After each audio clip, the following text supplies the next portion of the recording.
Hello everyone, and welcome to my channel Cooking for the Family. I'm Devon, and today I'm going to share with you how I make my delicious, succulent, smoked beef ribs. They are so tender and so delicious. You see that? Do you see how beautiful that smoke ring is? These are so juicy. I cannot wait to share my very simple seasoning recipe with you and how to smoke your ribs to perfection.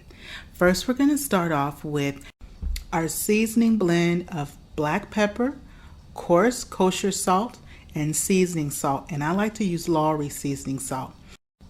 Now I have about 9 pounds of beef back ribs. I've taken them out of the refrigerator, I've rinsed them when they come out of the package, and I've put them on this cookie sheet with napkins. Now also, this is to drain any moisture that is still left on the ribs after rinsing them off, as well as you want your ribs to come up to room temperature. And for me, that takes about 30 minutes on my countertop. Now you do not want to put your ribs in your smoker when they are cold. If they're cold, coming straight out of the refrigerator, you do not want to put your ribs in there like that. It also makes them a little bit tougher when you do that. So you do want your meat to relax a bit and come up to room temperature. Now my seasoning blend was a tablespoon of seasoning salt, and then I'm using just shy of a tablespoon of kosher salt. And then we're going to use a half of a teaspoon of coarse black pepper. Now in the description box below, I'm going to have the ingredients for this really simple seasoning blend for your beef ribs. And it is just real simple, and it just makes the beef ribs come out so tasty. I just love using my seasoning blend. Now once I do that, I go on and I like to use my fingers and I just get in there really good. And you want to make sure that you season all sides, okay? Your front, the back, and the sides of your ribs. Now with our seasoning blend, we probably won't end up using it all. It just kind of depends on how heavy you want your seasoning, but you're going to be left maybe with a little bit of seasoning left in the bowl, okay? And now what I'm doing is, because I am touching the meat and then I'm putting my hand also back into the bowl, you don't want to reuse this. So whatever you don't use, you can always just discard, okay? You don't want to reuse that after touching the raw meat. So once I've done this and we've seasoned our ribs really good, I have my smoker outside, and my smoker is coming up to temperature. Our temperature is going to be 275 degrees for our smoker. Okay, and so with my smoker, it doesn't take too long for it to come up to temperature. And also something else is that the wood pellets that you use, I use a nice wood pellet blend. And at the end of the video, I'm going to insert a picture so you see what wood pellet blend that we like to use in our smoker. Okay, so now once I've went on and I've washed my hands, and I'm going to go on and take my tray out to the smoker. My smoker is up to temperature. It's 275, and your smoker will kind of fluctuate a little bit, okay? And so ours is at 275. My husband is helping me out, and he is going on and putting our beef ribs right on our smoker. Now, when you're putting your ribs down, you want to make sure to leave about 1 inch or so, okay, in between your ribs. Make sure that you leave some room, so that way that smoke, that air can go on and circulate. All right, now for our ribs, they are going to cook and come to a temperature of 165.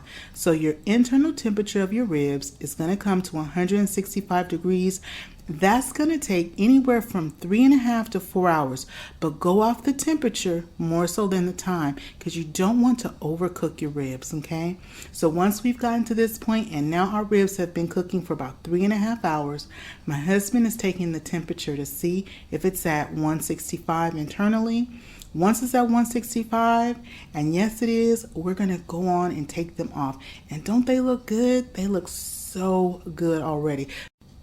Now also, something that we like to do when we're smoking our ribs is that you want to make sure that once you have closed your lid, you do not want to open your smoker too many times, because your temperature inside your smoker will fluctuate. And when it starts to fluctuate like that, you're going to get thrown off with your time and your temperature of your ribs. And then you're not going to end up getting the end result that you want, that you're looking for, with the tenderness and just the deliciousness of your ribs, okay? And so, but what you want to do is, when you are about at the 2-hour mark, and if your ribs are supposed to cook anywhere between 3 and 4 hours, when you're about the 2-hour mark is when you then want to check your temperature of your ribs, the internal temperature, to see where you're at. Also, when you're checking the internal temperature, make sure that you don't hit the bone. You don't want to hit the bone. You want to go to the meatiest part of the rib when you insert your thermometer to see where you're at. And that's your meat thermometer. When you put it in there, you want the most thickest part of the meat, and you want to do 2 different ribs, as you saw us do. And that's how you kind of can determine where you're at with your temperature and with your time. But remember, it's important not to open your lid of your smoker too many times. Now, these ribs have come off, and we're going to do our next step here in the kitchen. So what we're going to do is, you do not want to start eating them yet, although they smell so good and they look so good. What you want to do now is you want to wrap them. And I go on and I cover them in foil. And that's why, like that bottom sheet, I had the foil. My husband is going to go on and cover them with the top sheet of foil. And you want to make sure that you seal the sides with your foil very well. And we're going to put foil all over the top, seal it well. And then we're going to take our tray of ribs, and you can sit it in your oven, and you want your ribs to rest, and they're going to rest anywhere from 35 to 45 minutes, sealed tight, no peeking, okay? And this just helps that juice to redistribute. This helps with that tenderness, and let me tell you, these ribs will still be nice and fresh and warm when you take them out. So our ribs have rested for about 40 minutes. My husband is taking off the foil, and let's see what we got here. Oh, they looking so nice. We got some barbecue sauce over there on the side. I have made some nice side dishes to go with these ribs, and this is just going to be such a treat today, y'all.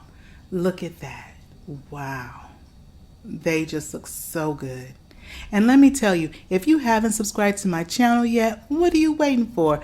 Go on and hit that subscribe button. And if you like this video and appreciate the content, don't forget to show it some love and give it a thumbs up. Well, let's go on and give these ribs a nice taste.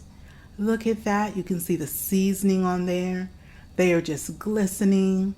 Nice. And these are still hot, y'all. These are like hot to my fingertips. Oh my. Now who wants a bite? Let's taste these ribs. Oh my goodness. Just perfect, y'all. Well, that is it for me today. I thank you for stopping by my channel. And remember, it is always good when Devon is cooking for the family. I'll see you on the next one. Bye-bye, everybody.